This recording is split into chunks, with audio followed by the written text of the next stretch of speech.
how my best brings out the best in others.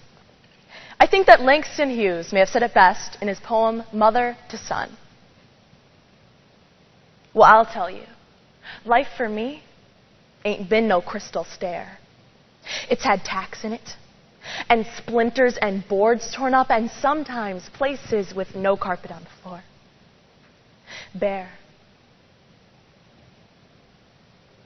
My family has a bit of a habit of making a home out of our own hell.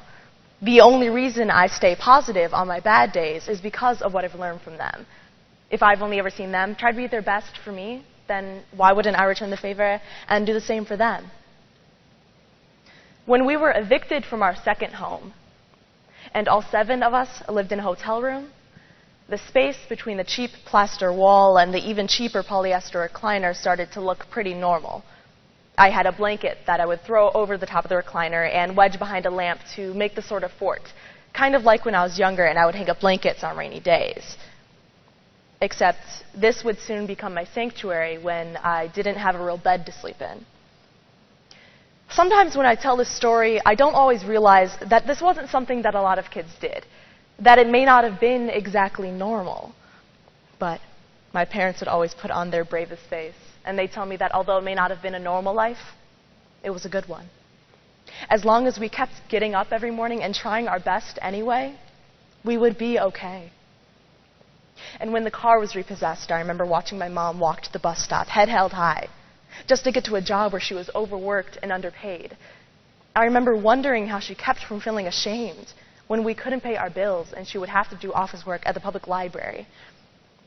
She would just smile at me, and she'd tell me that she does her best with what she's given, so that we, as her children, can understand that we can overcome any situation we find ourselves in, just by holding some optimism in our hearts.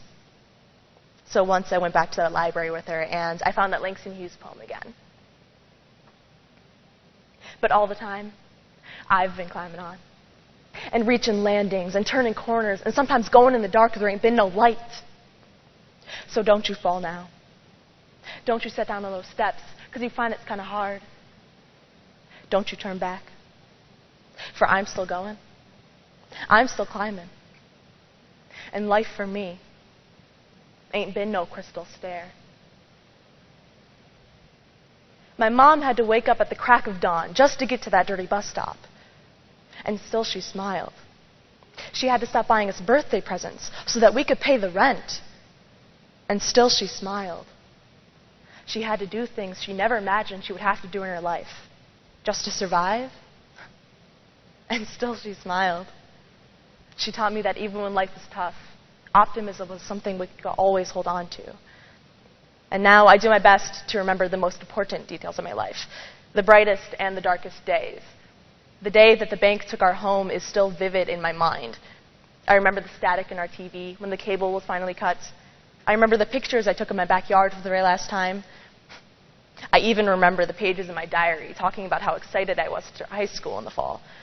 But my parents had taught us how to be happy, eating cheap fast food, and folding our clothes into garbage bags. We didn't feel poor, or at least we were happy to be poor.